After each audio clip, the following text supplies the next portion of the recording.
Hello दोस्तों, कैसे हैं आप? सब स्वागत है आपका एक बार फिर से। दोस्तों, इस समय यूपी पुलिस में सबसे बड़ा मुद्दा है कि एज रिलैक्सेशन का, कि बच्चों को एज का रिलैक्सेशन मिलेगा या नहीं मिलेगा।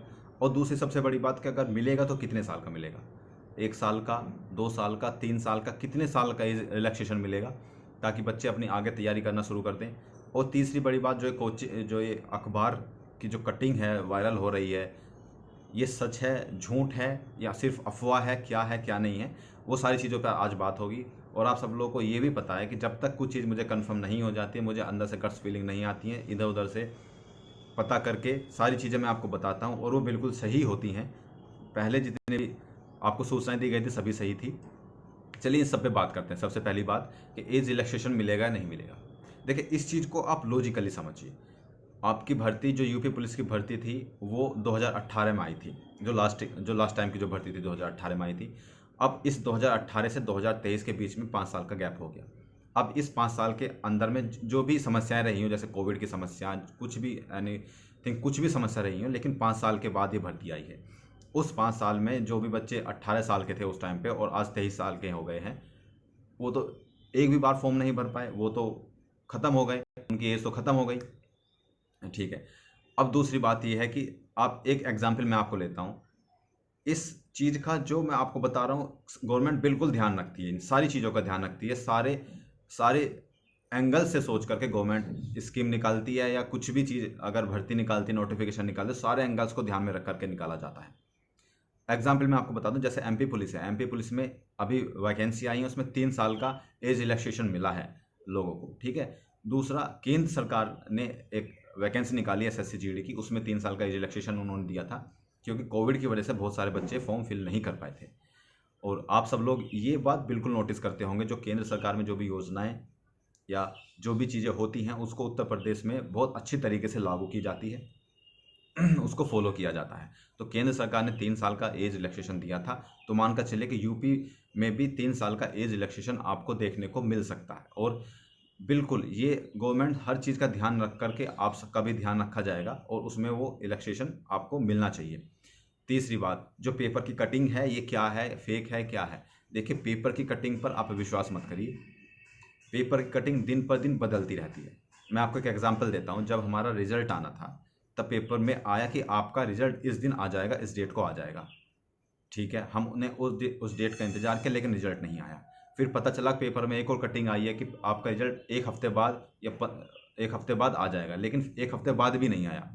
ऐसे ही बीतते बीतते ऐसी कई बार कटिंग आई पेपर में और लगभग 2 महीने बीत गए, हमारा रिजल्ट नहीं आया। फिर हमें विश्वास हो गया कि पेपर की कटिंग पर विश्वास नहीं करना है, ये कोई ऑथेंटिक चीज़ नहीं है।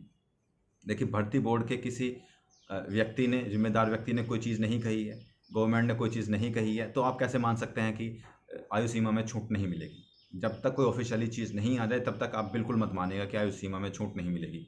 मेरे अंदर की जो गट्स फीलिंग है जो सारी चीज़ें हैं, इस सारा सिनेरियो देख करके लगता है कि आपका ज़रूर 3 साल की आपको एज रिलैक्सेशन मिलेगा। और वो कन्फर्म तभी होगा जब गवर्नमेंट का ऑफिशियली नोटिस आ जाएगा। कन्फर्म किसी को कुछ नहीं है, सिर्फ सब जो सर्कमस्टेंसेस हैं उन सबको एनालिसिस करने के बाद ये सारी चीज़ें बताई जा रही हैं आप सब लोगों को। आप सब लोग तैयारी मत छोड़िएगा। सबसे पहली बात कि उसके 2 फायदे हैं। सबसे पहला तो ये, अगर आपने तैयारी कंटिन्यू रखी और आपको एज रिलैक्सेशन मिल गया, तो आप कितने बड़े सौभाग्यशाली हैं, कितना बड़ा आपका फ़ायदा होगा, आप उस टाइम पे इसको जान पाएंगे। दूसरी बात, अगर आपने तैयारी शुरू करी और एज रिलैक्सेशन नहीं मिला, तो क्या हम सिर्फ इसी भर्ती के भरोसे बैठे हैं? चुनाव का माहौल है, बहुत सारी भर्तियां आने वाली हैं, घबराने की ज़रूरत नहीं है। आपको उस भर्ती में, कुछ किसी और भर्ती में इस चीज़ का, इस पढ़ाई का आपको बहुत फ़ायदा मिलेगा। और अगर आपने यही सोच के पढ़ाई बंद कर दी कि एज रिलैक्सेशन नहीं मिलेगा, मैं ओवर एज हो गया हूँ या हो गई हूँ और मैं पढ़ाई करना बंद कर देती हूँ, ठीक है, अब मैं रील्स देखना शुरू कर देता हूँ और मूवीज़ देखना शुरू, तो उससे क्या होगा, जब आपका एज रिलैक्सेशन मिल जाएगा ना, तब आपको पछतावा होगा कि मैंने तब से पढ़ाई क्यों नहीं स्टार्ट की, क्योंकि जिसने तब से पढ़ाई स्टार्ट कर दी वो मुझसे बहुत आगे निकल गए हैं। ठीक है। तो अपनी पढ़ाई बिल्कुल मत रोकिएगा, डिमोटिवेट बिल्कुल मत होइएगा। बहुत सारे लोग मिलेंगे, आपको बताएंगे कि एज रिलैक्सेशन अब नहीं मिलेगा, आपकी आयु ख़त्म हो गई है, आप फॉर्म फिल नहीं कर सकते हैं। जब तक ऑफिशियली नहीं आएगा, एक कहावत है ना मान जी की, जब तक तोड़ेंगे नहीं तब तक छोड़ेंगे नहीं। ठीक है। तो इस बात को बिल्कुल कंठस्थ, पॉजिटिव रहिए यार, हर चीज़ में पॉजिटिव रहना है। पढ़ाई अपनी कंटिन्यू रखनी है, पढ़ाई बीच में ब्रेक नहीं करनी है। अगर आप 2-3 साल तक हैं, एज लिमिट से 2-3 साल तक ऊपर हैं, तो आप अपनी पढ़ाई कंटिन्यू कर सकते हैं बिल्कुल, और आपको कंटिन्यू करनी भी चाहिए। और अगर आप कंटिन्यू नहीं कर पाते हैं तो मान लीजिए कि आपको आने वाले टाइम में बहुत ज़्यादा लॉस होने वाला है। तो डिप्रेशन में नहीं जाना है, डिमोटिवेट नहीं होना है, लगे रहना है, बस आगे बढ़ते जाना है। और क्योंकि ज़िंदगी का नाम ही आगे बढ़ना है। खरगोश की चाल से नहीं दौड़ सकते तो कम से कम कछुए की चाल से तो दौड़ना आपको कंपलसरी है, तभी आप कोई भी कंपटीशन ब्रेक कर पाएंगे। दौड़ते रहिए, चलते रहिए, चाहे रेंगते रहिए, लेकिन रुकिए मत। अगर आप रुक गए तो मान कर चलिए कि आप वहीं फेल हो जाते हैं। चाहे दौड़ नहीं सकते तो फिर चलिए, चल नहीं सकते तो रेंगिए। ये कहावत है, बहुत सटीक कहावत आप पर बैठती है कि कंटिन्यू अपनी तैयारी को बनाए रखिए, कंटिन्यू अपनी स्टडी करते रहिए। ये मत सोचिएगा कि वैकेंसी आएंगी या नहीं आएंगी, या एज रिलैक्सेशन मिलेगा या नहीं मिलेगा, इन सब चीज़ों को छोड़ दीजिए। ये आपका काम नहीं है सोचना, ये सोचना है भर्ती बोर्ड का काम। तो भर्ती बोर्ड को सोचने दीजिए, आप अपना काम करिए, पढ़ना, और आप सिर्फ पढ़ते रहिए। और एक वैकेंसी आप अपने नाम जरूर कर जाएंगे अगर आपने कंटिन्यूटी अपनी नहीं तोड़ी, अपनी ब्रेक नहीं की।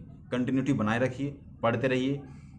जब तक आपके हाथ में कुछ नहीं होगा आपको कोई नहीं पूछेगा, और जब आपके हाथ में जॉब हो जाएगी तो आप चमकते हुए हीरे हो जाएंगे। ठीक है, और तो उस हीरे बनने के लिए थोड़ी मेहनत करनी पड़ती है, कंटिन्यूटी बना के रखनी पड़ती है, बहुत मेहनत करनी पड़ती है यार। तो ऐसे मेहनत करते रहिए, पढ़ते रहिए, स्वस्थ रहिए, मस्त रहिए, और एज की बिल्कुल चिंता ना करें, वो आपको मुझे लगता है मिलेगी, और उस हिसाब से आप अपनी तैयारी करना शुरू कर दीजिए। तो मिलते हैं अगली वीडियो में, बहुत सारी चीज़ें ऐसी आपको मिलेंगी मेरे इस प्लेटफॉर्म पे। बने रहिएगा हमारे साथ, जुड़े रहिएगा हमारे साथ। मिलते हैं अगली वीडियो में, तब तक के लिए।